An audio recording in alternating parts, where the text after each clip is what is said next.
देवभूमि live में आपका स्वागत है। मैं हूं आपके साथ दिव्या तिवारी। बुलेटिन की शुरुआत करेंगे खबरों के साथ। किच्छा के राजकीय बालिका इंटर कॉलेज में विजय दिवस के मौके पर विशेष कार्यक्रम का आयोजन किया गया। इस मौके पर सन 1971 में भारत पाकिस्तान के बीच हुई जंग में सैनिकों के शौर्य और बलिदान को याद किया गया। गौरतलब हो कि वर्ष 1971 में 16 दिसंबर को पाकिस्तान की सेना के करीब 93,000 जवानों ने भारतीय सेना के सामने सरेंडर किया था और उसी के बाद नया देश बांग्लादेश बना था। राजकीय बालिका इंटर कॉलेज में विजय दिवस के मौके पर पोस्टर प्रतियोगिता, निबंध एवं कविता प्रतियोगिता का आयोजन किया गया। प्रतियोगिताओं में छात्राओं ने बढ़ चढ़कर हिस्सा लिया। कार्यक्रम में परिवहन विभाग के अधिकारियों ने सड़क सुरक्षा अभियान के अंतर्गत छात्राओं को यातायात को लेकर जागरूक भी किया। के सर और मैम लोग आए थे अपनी पूरी टीम के साथ बच्चों को प्रमाण पत्र देने के लिए। उनको प्रोत्साहित करके उन्होंने सड़क यातायात नियम के बारे में अच्छे से बताया और प्रतियोगिता जो हुई पूर्व निर्धारित हमारे यहाँ विजय दिवस का कार्यक्रम था जो पूरे देश का प्रधानमंत्री जी द्वारा चलाया जा रहा है। सन 1971 के पाकिस्तान युद्ध में जो हमारे भारतवर्ष ने विजय प्राप्त की थी, तो ये विजय दिवस के रूप में एक बहुत अच्छा संदेश बच्चों को दिया गया। इसके अंतर्गत पेंटिंग प्रतियोगिता, निबंध प्रतियोगिता, कविता प्रतियोगिता कराई गई और बच्चों को सूचना दी गई, समझाया भी गया कि जिस तरह से हिंदू मुस्लिम का भेदभाव भुला करके हम सभी भारतवासी हैं। भारत देश को आज़ाद करने के लिए लड़ाई लड़ी गई और विजय प्राप्त किया था। ठीक उसी उद्देश्य को आज भी हमें बरकरार रखना है, एकता के भाव से।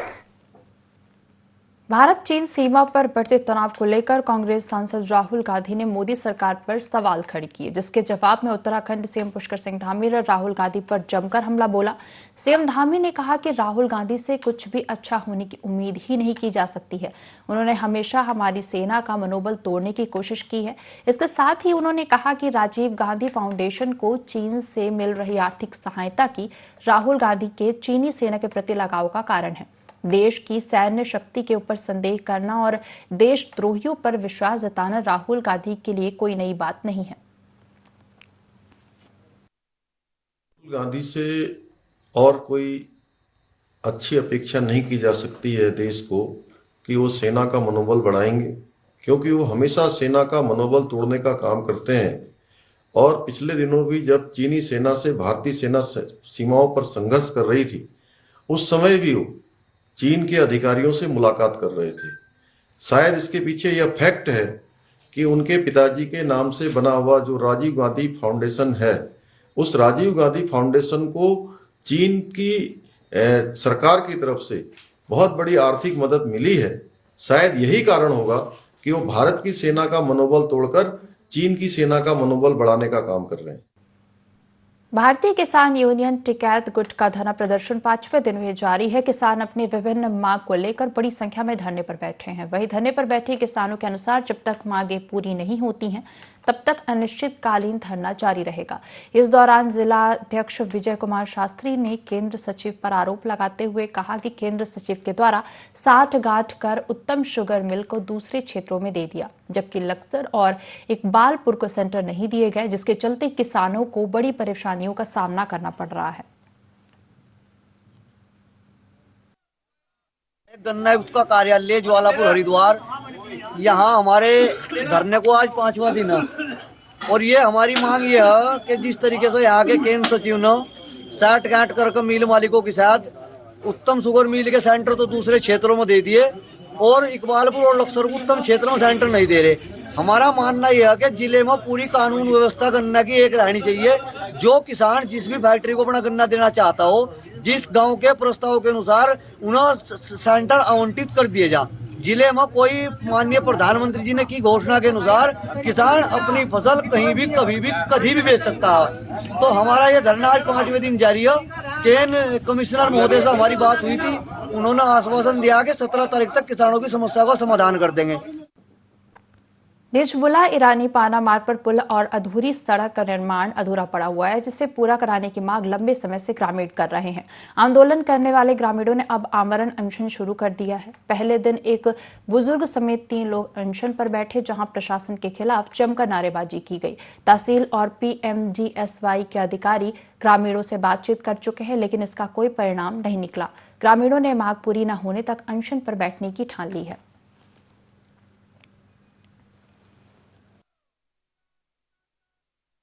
इस आंदोलन का आज 19वां दिन और अमरन अनशन का ये दूसरा दिन जारी है। अमरन अनशन पर हमारे साथ बैठे प्रेम सिंह नेगी जी, प्रताप सिंह, श्री नाथी सिंह नेगी, सन ऑफ आलम सिंह 75 वर्ष के हैं और वो 55 वर्ष के हैं, और मैं स्वयं विजय सिंह नेगी, क्षेत्रीय पंचायत सदस्य। हमारे समर्थन में ग्राम पंचायत ईरानी के तमाम बुजुर्ग युवा साथी और हमारे समर्थन में ग्राम पंचायत पाना से हमारे महिला मंगल दल टीम आई हुई है, उनका भी बहुत बहुत धन्यवाद। और सरकार और प्रशासन के द्वारा अभी तक हमारे लिए जो हम जो मांगे डिमांड की थी उस पर भी किसी भी चीज़ पर अमल नहीं किया गया है। और हमारी मांगे यही है, पुल और सड़क जो 1.5 वर्षों से काम बंद पड़ा हुआ है उस पर तेजी गति से कार्य प्रारंभ किया जाए, मशीनें चालू हो, लेबर चालू किया जाए, तभी जाके हमारे इस भूख हड़ताल का खत्म किया जाएगा। हमें अभी कोई आश्वासन नहीं मिला, वो कह रहे कि हम लेके जाएंगे और काम करेंगे, लेकिन काम जब तक हमारा काम पूरा नहीं हुआ, दोनों साइड से काम नहीं हुआ, पुल का काम भी जारी नहीं हुआ, रोड का काम जो इस साइड जिंजी पुल से पाना तक का जो रोड है उस पर काम पूरा नहीं हुआ, ठेकेदार पूरे लेबर नहीं आए, तब तक हमें कर्मी अनशन जारी रखेंगे। और जो बाईपास का हुआ है, बाईपास अभी लेबर नहीं हुआ, जब तक बाईपास वाला पुल पे पूरा नहीं बना तब तक हम कर्मी अनशन जारी रखेंगे। तो उनके पूरे लेबर आए तभी हम कर्मी अनशन, नहीं तो कल हम यहाँ अमर अनशन पे बैठे। शिवालिक नगर के सामुदायिक केंद्र में बैठक हुई जिसमें वरिष्ठ नागरिकों की जन समस्याओं के निवारण को लेकर चर्चा हुई। क्षेत्र के वरिष्ठ नागरिक और सीनियर सिटीजन बैठक में मौजूद रहे। एसएसपी अजय सिंह ने बताया कि बैठक का मुख्य उद्देश्य सीनियर सिटीजन के सामने आने वाली दिक्कत और परेशानियों के साथ क्षेत्र में बढ़ती आपराधिक गतिविधियों पर अंकुश लगाना है। उन्होंने बताया कि आगामी 9 वर्ष पर भी इसी तरह की एक बैठक का आयोजन सीनियर सिटीजन के साथ फिर से किया जाएगा ताकि सीनियर सिटीजन के साथ समन्वय बना रहे और उनकी दिक्कत और परेशानियों का समाधान भी समय समय पर किया जाता रहे।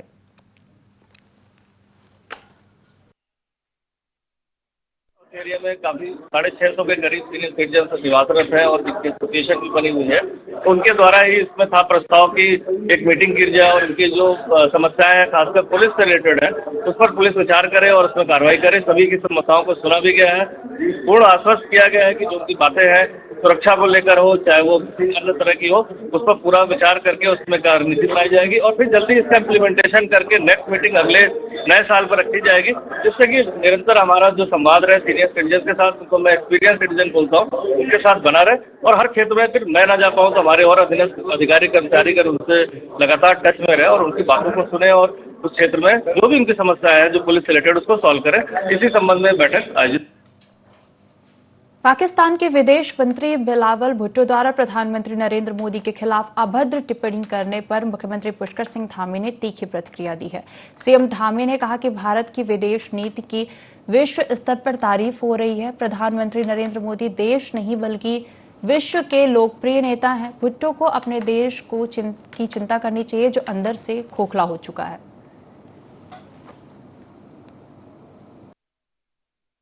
बिलावल भुट्टो, जुल्फिकार अली भुट्टो और बेनजीर भुट्टो ये एक वंश परंपरा और जिसके खिलाफ माननीय प्रधानमंत्री मोदी जी ने वंशवाद के खिलाफ और तमाम प्रकार के जो परिवारवाद के खिलाफ जो देश के अंदर एक अभियान शुरू किया है वह भी इसके पोषक रहे हैं। इसलिए आज प्रधानमंत्री मोदी जी केवल हिंदुस्तान के ही नहीं बल्कि दुनिया के सबसे बड़े नेता हैं, दुनिया के सर्वाधिक लोकप्रिय नेता हैं। इस प्रकार का बयान जहां 135 करोड़ भारतवासियों का अपमान है, वहीं पाकिस्तान की जो अंदरूनी राजनीति है, पाकिस्तान जो खोखला होता जा रहा है, बर्बादी के कगार पर खड़ा है, वो अपने पाकिस्तान के अंदर इतनी बातों का ध्यान दिया होता तो उन्हें इस प्रकार का बयान नहीं देना पड़ता।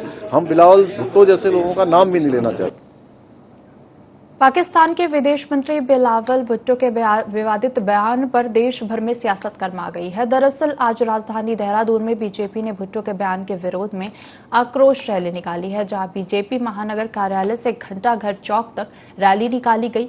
इस दौरान कार्यकर्ता और पदाधिकारियों ने भुट्टो के मुर्दाबाद के नारे लगाए, साथ ही बिलावल भुट्टो से माफी मांगने की भी अपील की।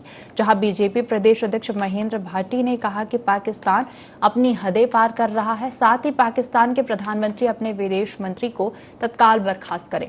वहीं बीजेपी महानगर अध्यक्ष सिद्धार्थ अग्रवाल ने कहा कि पाकिस्तान आतंकवाद के जननी है, उसके विदेश मंत्री ने अपनी दिवालिया मानसिकता का परिचय दे रहे हैं।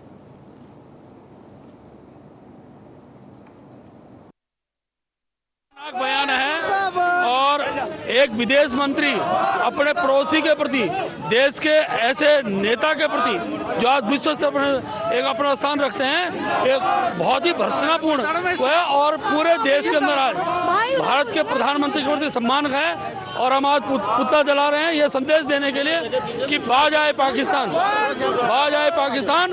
और इस बयान की प्रतिक्रिया पाक ऑक्युपाई कश्मीर के अंदर भी है। आज वहाँ आंदोलन चल रहे हैं, लोग पाकिस्तान के अंदर जो लोग रह रहे हैं वो भी भर्त्सना कर रहे हैं। अंकिता हत्याकांड को लेकर जांच कर रही एसआईटी ने चार्जशीट तैयार कर ली है। 100 गवाहों के बयानों के साथ तैयार 500 पन्नों की इस चार्जशीट को सोमवार को कोर्ट में दाखिल किया जाएगा।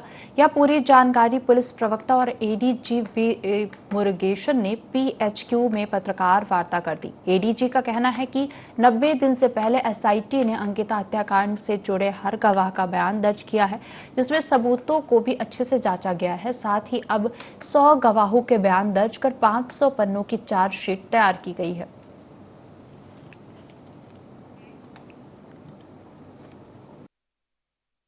अंकिता भंडारी है जो मिसिंग है, उस संबंध में पटवारी ने अपने एक रजिस्टर कराया। फिर उसके बाद उन्होंने एक रिपोर्ट भेजा डीएम को कि इसको रेगुलर पुलिस में ट्रांसफर होना चाहिए। जो उसके बाद वो रेगुलर पुलिस में ट्रांसफर हुआ केस, रेगुलर पुलिस ने मौका मुआयना कराया। फिर वहां का रिसोर्ट का स्टाफ को पूछताछ कराया। पूछताछ में पता चलता है कि वो जो मिसिंग गर्ल है वो 3 लोगों के साथ पहले दिन गई थी, वापस नहीं आई थी। फिर उसके बाद उनसे 3 लोगों को कब्जा में ली गई, उनसे पूछताछ गहन से कराए गए। तो उस पर उन्होंने कबूला कि हमने धक्का दे दिया नहर पे। फिर उसके बाद उसी पे उनको 302 पे हमने रिमांड करा लिया। फिर हमने नहर में खोजबीन शुरू कराए। वहां पे एक डेड बॉडी महिला की मिली, लड़की की, तो उसको उनको परिजनों ने आइडेंटिफाई कराया कि हमारा बेटी है अंकिता भंडारी। फिर उसके बाद हमने पोस्टमार्टम कराए पैनल डॉक्टर से, तो पैनल डॉक्टर से भी पोस्टमार्टम रिपोर्ट भी आ गया। फिर उसके बाद हमने जो घटना पे मोबाइल फोन सीसीटीवी फुटेजेस है जहां पे भी है अवेलेबल वो सारा हमने कलेक्ट कराया, उसको एनालाइज कराए गए। फिर जो भी विटनेसेस प्राइमरीली वहां पे थे उनको पूरा 164 भी हमने कराए जो कोर्ट के न्यायालय के सामने, वो सारा करके साक्ष्य पर्याप्त मिल गया। फिर हम 90 डेज के पहले हम चार्जशीट फाइल करने जा रहे हैं। यमुना घाटी में नवनियुक्त भाजपा जिला मंत्री पवन नौटियाल का भाजपाइयों ने जोरदार स्वागत किया। वहीं कार्यकर्ताओं ने उनका फूल माला पहनाकर बधाई और शुभकामनाएं दी। इस दौरान नवनियुक्त जिला महामंत्री ने उत्तराखंड प्रदेश अध्यक्ष महेंद्र भट्ट और जिलाध्यक्ष उत्तरकाशी सत्येंद्र राणा का आभार जताते हुए कहा कि प्रदेश हाईकमान ने जो जिम्मेदारी उन्हें दी है उसे पूरी तरह निभाने का प्रयास करेंगे। साथ ही उन्होंने संगठन की मजबूती के लिए निष्ठा से कार्य करने का भरोसा दिलाया।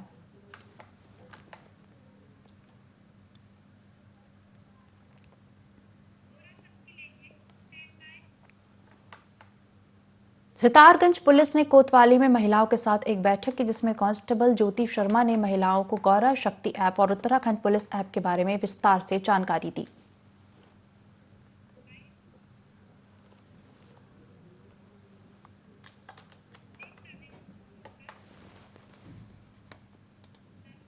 सितारगंज पुलिस ने कोतवाली में महिलाओं के साथ एक बैठक की, जिसमें कांस्टेबल ज्योति शर्मा ने महिलाओं को गौरव शक्ति ऐप और उत्तराखंड पुलिस ऐप के बारे में विस्तार से जानकारी दी।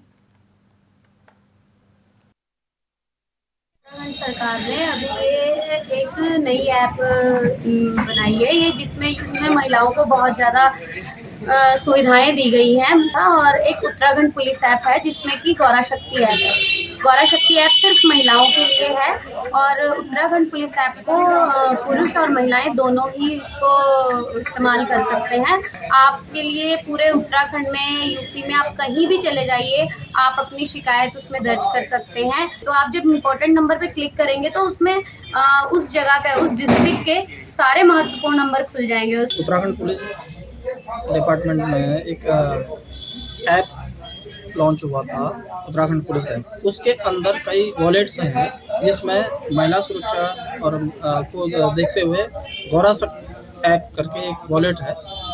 उसके संबंध में हमारी महिला आरक्षी हैं ज्योति शर्मा, ये लगातार काफ़ी टाइम से महिलाओं के संपर्क में गांव जाके, फैक्ट्रियों में जाके, गांव में इस गौरव शक्ति ऐप को डाउनलोड करा रही है।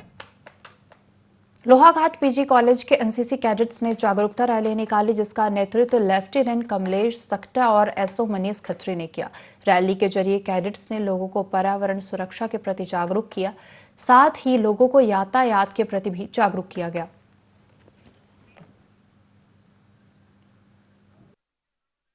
विवेकानंद राजकीय स्नातकोत्तर महाविद्यालय के एनसीसी कैडेट्स के द्वारा समाज में पर्यावरण को बचाने के लिए और प्लास्टिक के उन्मूलन के लिए विशेष प्रयास किए जा रहे हैं। उसी के निमित्त आज हम इस रामलीला ग्राउंड पर एकत्रित हुए हैं और यह संदेश देना चाहते हैं कि प्लास्टिक से हमारी धरती बहुत ही प्रदूषित हो रही है। प्लास्टिक के कारण से अनेक जीव जंतु मर रहे हैं, हमारे समुद्र नष्ट हो रहे हैं और गंदगी फैल रही है। इसलिए हम सबको सामूहिक प्रयास करने होंगे। इसी के मद्देनजर यह अभियान यहाँ से महाविद्यालय लोहाघाट तक हम करेंगे। सुरक्षा सप्ताह में हम लोगों को ये बताएं कि 3 सवारी नहीं बैठानी चाहिए, हेलमेट का उपयोग क्यों करना चाहिए। सबसे पहले हम जब गाड़ी चलाते हैं तो हमें अपनी माँ को जरूर याद कर लेना चाहिए, क्योंकि 9 महीने जो उसने हमें पेट में रखा है ना, और मरने में हमें एक क्षणिक समय लगता है, उसको हमें ये देखना पड़ेगा, अपनी माँ की मार्मिकता को समझना पड़ेगा। और सड़क तभी सुरक्षित है जब हम सुरक्षित चले, हम उसके नियमों का पालन करें। हम 2 पहिया वाहन चलाते हैं तो हम सर में हेलमेट पहने, 3 सवारी न बैठाएं, और साथ में यदि हम कार चलाते हैं तो हम सीट बेल्ट का अवश्य उपयोग करें और जो हमारे यातायात के नियम हमें जो देते हैं उनका पालन करें। यदि हम ऐसा नहीं करते हैं तो हम अपनी जो सुरक्षा है उसके साथ साथ औरों को भी असुरक्षित करते हैं। हमारे महाविद्यालय लोहाघाट द्वारा जो है ये बहुत अच्छा इनिशिएटिव लिया गया है। महाविद्यालय के मैं जो हमारे प्रोफेसर से मैं आप दोनों का धन्यवाद करना चाहूँगा, साथ ही सारे छात्र छात्राओं का धन्यवाद है। आप लोग सभी लोग मिलकर जो है पॉलिथीन के लिए लोगों को जागरूक कर रहे हैं। ये हमारे विषम समस्या आपको पता ही है। साथ ही इसके साथ ही महाविद्यालय के बच्चों द्वारा गौरव शक्ति ऐप में रजिस्ट्रेशन के लिए भी लगातार जागरूकता कार्यक्रम किया जा रहा है। और ये सड़क सुरक्षा हम लोग सप्ताह मना रहे हैं, तो इस सड़क सुरक्षा सप्ताह के अंतर्गत बच्चों के द्वारा सभी लोगों को ये जागरूक किया जा रहा है और ये हमारा कार्यक्रम निरंतर जारी। हरिद्वार में जोमेटो कर्मचारियों ने अपनी कंपनी प्रबंधन के खिलाफ हल्ला बोल दिया है। कर्मचारियों ने कंपनी प्रबंधन पर शोषण का आरोप लगाते हुए कार्य का बहिष्कार किया। कर्मचारियों का कहना है कि कंपनी ने कर्मचारियों को लेकर मिलने वाली सुविधाएं खत्म होती जा रही हैं। कर्मचारियों ने कंपनी के हरिद्वार प्रभारी पर दुर्व्यवहार करने का आरोप भी लगाया है।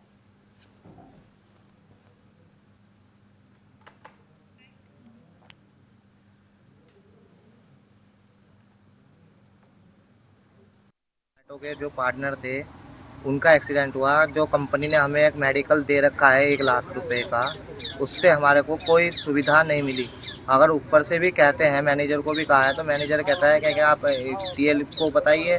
टीएल को बताया तो टीएल कहता है एप्लीकेशन डालिए, टिकट टेस्ट की। अब तक वो पैसा नहीं आया। उस बंदे ने अपनी जेब से 50,000 रुपये लगाए और जिस हॉस्पिटलों के हमारे ऐप में नाम दे रखे हैं हमने उसी हॉस्पिटल में उनको भर्ती किया। तो हमारे साथ धोखाधड़ी हो रही है।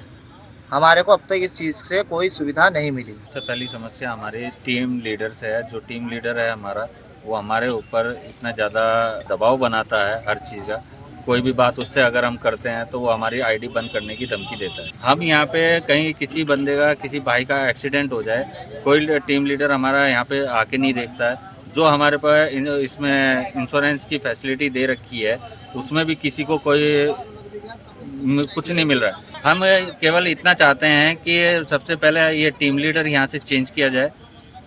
दूसरा, जो हमारा रेट कार्ड था उसे वापस लाया जाए। इस बुलेटिन में फिलहाल इतना ही। बने रहिए IND24 के साथ।